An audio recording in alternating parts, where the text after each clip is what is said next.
Ah ouais, on va me filmer, moi qui m'ai... Bonjour, je suis Jean-Philippe Nadeau-Marcoux.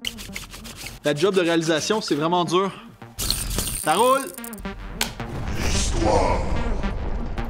Le super pouvoir ultime, c'est un projet de court-métrage d'arts martiaux mêlé avec une comédie familiale.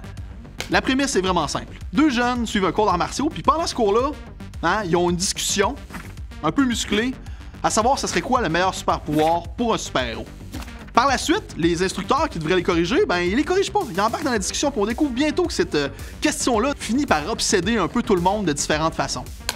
Les personnes qui ont bien voulu participer au film, des athlètes d'arts martiaux qui viennent de l'école d'innovation arts martiaux, qui ont décidé de se prêter au jeu et de mettre leur art au service du cinéma pour faire tous les cascades qui ont été nécessaires à ce film-là. Après que les gens soient portés volontaires pour faire le film, on a voulu instaurer une certaine discipline, donc on a fait des rencontres. Dans ces rencontres-là, on faisait quoi? On pratiquait les textes puis on développait des chorégraphies. Donc les chorégraphies étaient adaptées à l'histoire. C'était pas juste là pour être impressionnant visuellement, c'était lié aussi à une forme de narration. Le tournage. On s'est dit le film se divise en deux styles. Le style, on est dans la classe avec les gens, c'est documentaire, on suit un vrai cours d'arts martiaux qui est en train de se dérouler sous nos yeux. Et un autre que c'est la représentation de leur discussion sur c'est quoi le meilleur super pouvoir, qui serait lui totalement éclaté, sur fond vert, dessiné style manga, jeu vidéo, les références virtuelles des gens qui parlent dans le fond. Pour arriver à nos fins, qu'est-ce qu'on a voulu faire? D'abord, on s'est dit, on fera pas ça à moitié, on va prendre le vrai format de film de super-héros, des lentilles anamorphiques. Qui dit film de super-héros, dit direction artistique élaborée. Hugo Lacasse, pour ce faire, nous a énormément aidé. Je me suis dit, il faut créer des super-héros avec une personnalité. Donc, j'ai pris des super-héros de mon enfance que j'ai été tiré dans les jeux vidéo, dans les mangas. J'ai fait un mood board, j'ai donné au directeur artistique. Lui, il est allé chercher des costumes pour faire vivre ces personnages de super-héros-là. Pour faire ces bouts-là de combat jeux vidéo, il a fallu faire un studio en écran vert à même l'école d'innovation arts martiaux, parce que les gens avaient besoin du plancher, en fait, pour absorber leur chute puis pouvoir se propulser lorsqu'ils faisaient des acrobaties. Donc, il a fallu faire une espèce de studio à l'extérieur de notre studio. La post-production. On était rendu à l'étape la plus importante, celle où je devais m'enfermer dans un bureau avec un de mes collègues pendant des mois pour pouvoir régler plein de problèmes puis que ce soit vraiment très beau à l'écran par la suite, la post-production.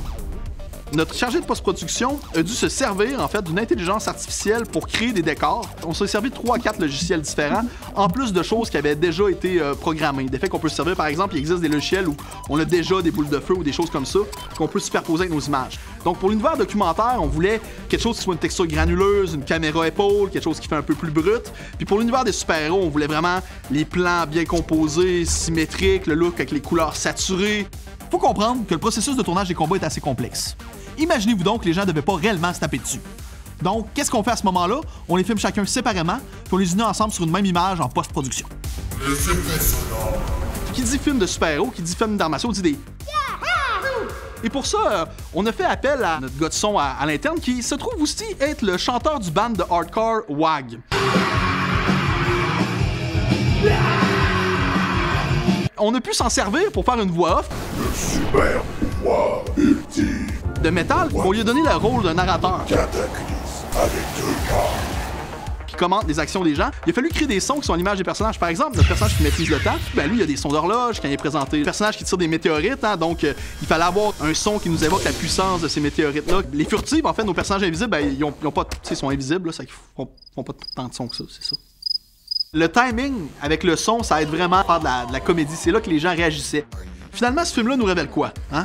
Notre rapport à l'enfance, notre rapport à nous-mêmes quand on écoutait des films de super-héros, les questions qu'on se posait tout enfant, puis l'importance que ça peut prendre dans le cœur des gens, même quand ils ont vieilli.